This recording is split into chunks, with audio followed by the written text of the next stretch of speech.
ब्रह्ममुरारिसुरार्चितलिङ्गम् निर्मलभासितशोभितलिङ्गम्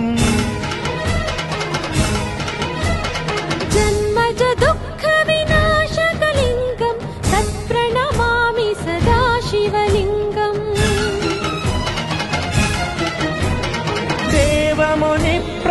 देवमुनिप्रवरार्चितलिङ्गम् कामदहनकरुणाकरलिङ्गम् रावणदर्पविनाशकलिङ्गम् तत्प्रणमामि सदा शिवलिङ्गम्